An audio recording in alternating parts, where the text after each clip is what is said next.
আসসালামু আলাইকুম। কেমন আছেন বন্ধুরা? আশা করছি সকলেই খুব ভালো আছেন। আল্লাহর রহমতে আলহামদুলিল্লাহ আমিও খুব ভালো আছি। বন্ধুরা, আজ আমি একটু ভিন্ন স্টাইলের গরু মাংস রান্না করব। তো আজ আমি তৈরি করে দেখাবো সাদা মাংস। আমি গরুর মাংস দিয়ে সাদা মাংসটা রান্না করব। আপনারা চাইলে মুরগির মাংস কিংবা খাসির মাংস দিয়েও কিন্তু এই সাদা মাংসটা তৈরি করতে পারেন। বন্ধুরা, সব সময় একঘেয়েমি রেসিপি তৈরি না করে একটু ভিন্ন স্টাইলে ভিন্ন রেসিপি তৈরি করলে প্রিয়জনরা খেয়ে কিন্তু ভীষণ খুশি হবে। সাদা মাংসটা রান্না করার জন্য আমি এখানে 2 কেজির মতো গরু মাংস নিয়েছি। মাংসটাকে রেগুলার কাট করে কেটে নিয়েছি। আমি এখানে হাড় চর্বি সহ মিক্স মাংস নিয়েছি। মাংসটাকে খুব ভালোভাবে ধুয়ে পরিষ্কার করে নিয়ে এখন আমি একটা স্পেশাল মশলা তৈরি করে নেব। কাঁচামরিচ নিয়েছি, রসুন নিয়েছি, বড় ইন্ডিয়ান রসুন 2টা, 4টা বড় পেঁয়াজ কেটে নিয়েছি। এখানে 20 থেকে 25টা কাঁচামরিচ নিয়েছি। সম্পূর্ণ কাঁচামরিচের ঝাল ব্যবহার করব, এখানে কোনো রকমের শুকনো মরিচের ঝাল ব্যবহার করব না। আদা নিয়েছি 2 টুকরা এবং বড় 4টা পেঁয়াজ একটু বড় বড় করে কেটে নিয়েছি। এখানে আমি 2 টেবিল চামচের মতো বাদাম 10 থেকে 15 মিনিট আগে খোসাটা ছাড়িয়ে নিয়ে বাদামটাকে ভিজিয়ে রেখেছিলাম। 2 টেবিল চামচের মতো বাদাম দিয়ে দিলাম। আর এখানে জিরা দিয়ে দিলাম, কাঁচা জিরা 1 টেবিল চামচ। জিরাটাকেও আমি 10 থেকে 15 মিনিট আগে ভালোভাবে ধুয়ে নিয়ে জিরাটাকেও ভিজিয়ে রেখেছিলাম। এখন সবগুলো মশলাকে একসাথে ব্লেন্ডারে পেস্ট করে নিয়েছি। বন্ধুরা, আপনারা চাইলে শিলপাটায় বেটেও কিন্তু মশলাটা তৈরি করে নিতে পারেন।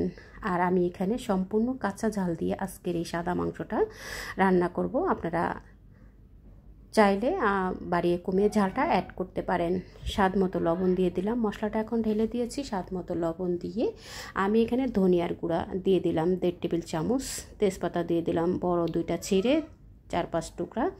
দারচিনি, একটা স্টার মশলা, একটা বড় এলাচ, ছোট এলাচ দিয়ে দিলাম 7-8টা লবঙ্গ এবং গোলমরিচ মিলিয়ে 1 টেবিল চামচ দিয়েছি। তেল দিয়ে দিলাম এখানে 1/2 কাপের মতো। বন্ধুরা, আমি এখানে সয়াবিন তেল ব্যবহার করেছি, আপনারা চাইলে এখানে সরিষার তেলও ব্যবহার করতে পারেন। সম্পূর্ণ মশলাগুলো দেওয়ার পরে আমি হাতে খুব ভালোভাবে মিশিয়ে নেব। বন্ধুরা, আমি আজকের এই মাংসটা হাতে মিশিয়ে হাতে মেখেই কিন্তু রান্না করব। আপনারা চাইলে স্প্যাচুলা দিয়ে কিংবা কষিয়েও রান্না করতে পারেন, তবে কিছুক্ষণ আমি 1 ঘন্টা মেখে ম্যারিনেট করে রেখে দিয়ে পরবর্তীতে রান্নাটা শুরু করব। তো বন্ধুরা, আমি সবগুলো মশলা দিয়ে খুব ভালোভাবে মেখে নিয়েছি এবং আমি সয়াবিন তেল দিয়ে রান্নাটা করে নেব। আপনারা চাইলে সরিষার তেল দিয়েও কিন্তু করে নিতে পারবেন। ভালোভাবে মিশিয়ে নেওয়ার পরে 1 ঘন্টা ঢাকনা দিয়ে ঢেকে রেখে দিয়েছিলাম। 1 ঘন্টা পরে আমি এখানে 1/2 লিটার দুধ দিয়েছি। দুধটাকে আমি আগের থেকে জাল করে নিয়েছি।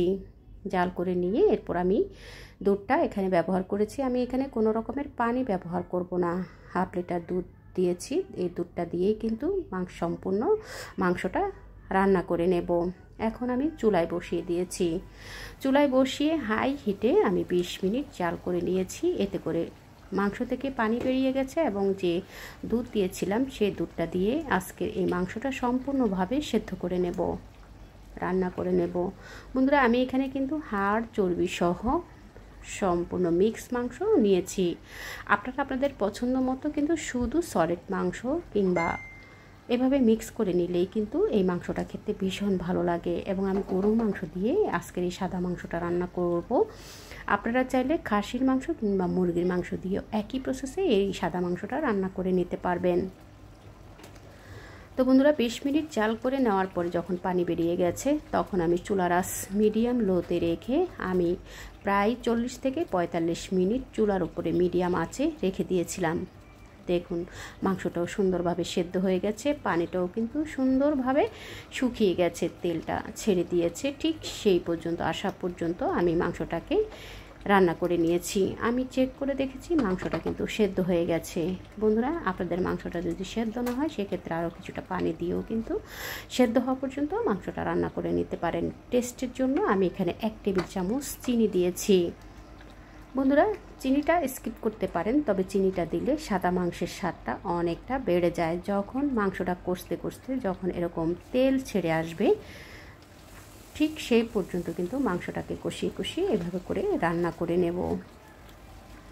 তো বন্ধুরা দেখুন খুব সুন্দর একটা ফ্লেভারও কিন্তু ছড়িয়ে গেছে। আর এখানে কিন্তু আমি কোনো রকমের মরিচের গুঁড়া ব্যবহার করিনি, সম্পূর্ণ কাঁচা মরিচের ঝাল দিয়ে কিন্তু আজকের এই রেসিপিটা রান্না করেছি। বন্ধুরা সব শেষে কিছুটা কাঁচামরিচ, আস্ত কাঁচামরিচ দিয়ে দিলাম, এটা ফ্লেভারের জন্য। আমি কিন্তু আগেই কাঁচামরিচ ব্লেন্ডারে ব্লেন্ড করে নিয়ে ব্যবহার করেছিলাম, এখনও আমি আরও কিছু কাঁচামরিচ এখানে অ্যাড করে দিয়েছি। সব শেষে আমি এখানে কিছু পেঁয়াজ বেরেস্তা দিয়ে দিলাম এবং কিছু গুঁড়ো দুধ দিয়ে দেবো। 2 টেবিল চামচের মতো আমি এখানে গুঁড়ো দুধ দিয়েছি। গুঁড়ো দুধটা দিলে খুব সুন্দর একটা ক্রিমি টেক্সচার চলে আসে, খেতে ভীষণ ভালো লাগে। তো বন্ধুরা গুঁড়ো দুধটা দিয়ে আর কিছুক্ষণ জাল করে আরও যখন একটু মাখা মাখা হয়ে আসবে সেই সময় পর্যন্ত জাল করে নেব। দেখলেন তো বন্ধুরা কত সহজে ঝটপট করে তৈরি হয়ে গেল মজাদার স্বাদের সাদা মাংস। আপনারাও তৈরি করবেন, প্রিয়জনকে একটু নিত্য নতুন রেসিপি তৈরি করে উপহার দিতে পারেন। আপনারা এই সাদা মাংসটা রুটি, পরোটা, লুচি, নান কিংবা পোলাও, খিচুড়ি, সাদা ভাতের সাথেও কিন্তু এই সাদা মাংসটা সার্ভ করতে পারেন। কেমন লাগলো রেসিপিটা?